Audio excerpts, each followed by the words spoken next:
Pentapartitioned neutrosophic sets. They've been introduced by Mallick and Pramanik in 2020. In general, they are based on the idea of neutrosophic sets, which were invented by Dacha many years ago and then studied by many other authors all over the world.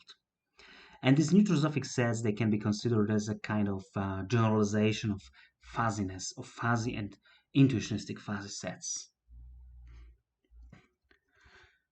In some sense, studies on pentapartitioned neutrosophic sets have been preceded by an investigation of quadripartitioned neutrosophic sets, and these objects have been defined by Chatterjee, Majumdar, and Samantha in 2016.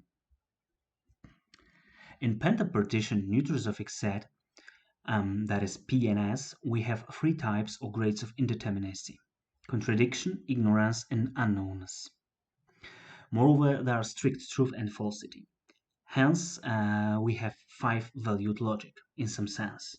And Mallick and Pramanik show us the following interpretation of these values: a degree of agreement with the statement, a degree of both agreement as well as disagreement, a degree of neither agreement nor disagreement, a degree of ignore agreement and disagreement, and finally a degree of disagreement with respect to the statement. Now there are some formal concepts, formal notions. They are all taken from the paper by our authors, so all credits go to them.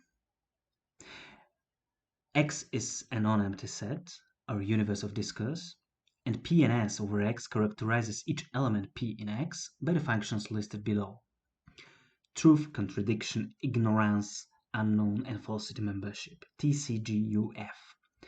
Sometimes people use I here instead of G. Well, we assume that the following relationships hold: that each of these functions takes values from the closed interval 0, 1, and that they all sum up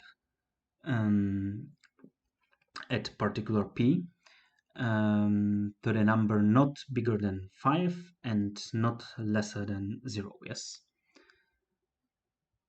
This is this line. We say that P and S is an absolute P and S even only if these equalities are true. Truth is 1, contradiction 1, G0, U0, F0 for any P belonging to our universe. In case of null PNS or void PNS or empty PNS, that is theta, this is our symbol, we have the following relationships: 0, 0, 1, 1, 1. 0 for truth and contradiction, 1 for this next three functions. We'll assume that we have two pentapartitioned sets, namely R1 and R2, over the same universe X, and we say that one of them is contained in another, even only if the following inequalities are true. Truth of R1 is less or equal to the truth of R2, the same with contradiction. Ignorance of R1 is greater or equal to ignorance of R2, and the same with unknownness and falsity.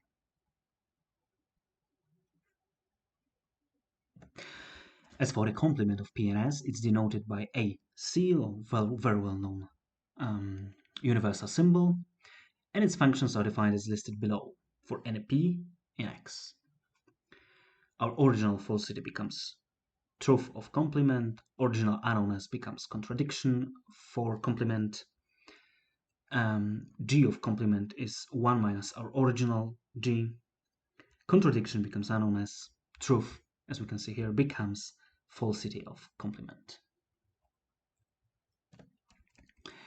As for the union of P and S, R1 and R2, its functions are defined in the following style. Our new truth of our union is maximum of truths, the same with contradiction, and our new ignorance is minimum, and the same with unknownness and falsity. So we have the following sequence: max, max, min, min, min. While in case of intersection we have min, min, max, max, and max. How does it works? Let us discuss this example taken from the original paper of our authors. However, we believe that there were some computational mistakes or errors in their paper, and we've checked their calculations, and I hope that my calculations are correct now. Basically, we have universe X. It consists of, in this case, only of 3 elements, namely P, Q, R, and we define 2 sets on this universe. The first one is E, and these are the values of membership functions at point P. So, for example, 0.6 for truth, 0.3 for falsity, and so on. These are values of E for Q or at Q, and here we have the third element of a universe R and its membership values with respect to E. And the second set is F, defined here, for P, for Q, for R.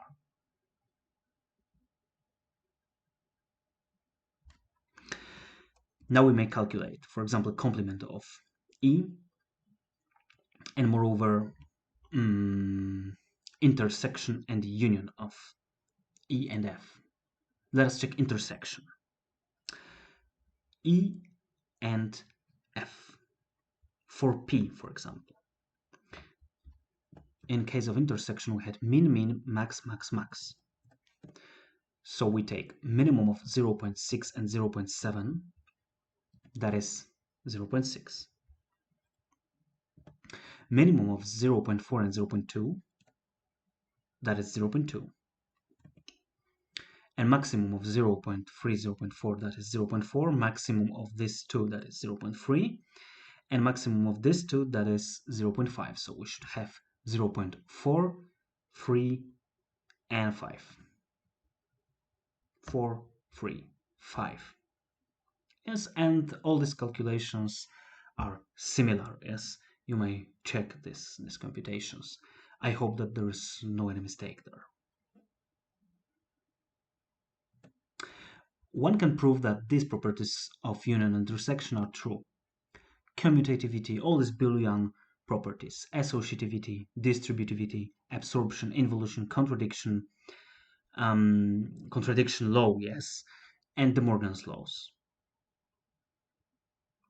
If you are interested in particular proofs, you may find them in the original paper of our authors. Further studies on pentapartitioned neutrosophic sets have been already developed.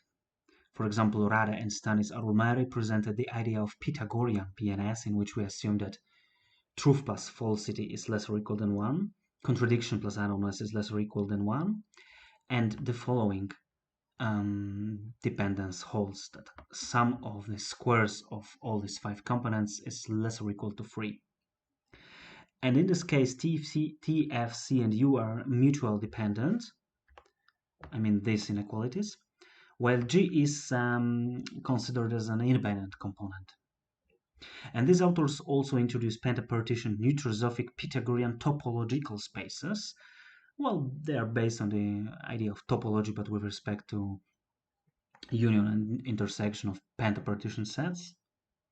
And moreover, they defined heptapartitioned neutrosophic set, in which it's possible to deal with absolute truth membership, relative truth membership, contradiction membership, ignorance membership, unknown or unknownness membership, absolute falsity, and relative falsity membership. And all these papers are here in our bibliography. Thank you very much for your attention.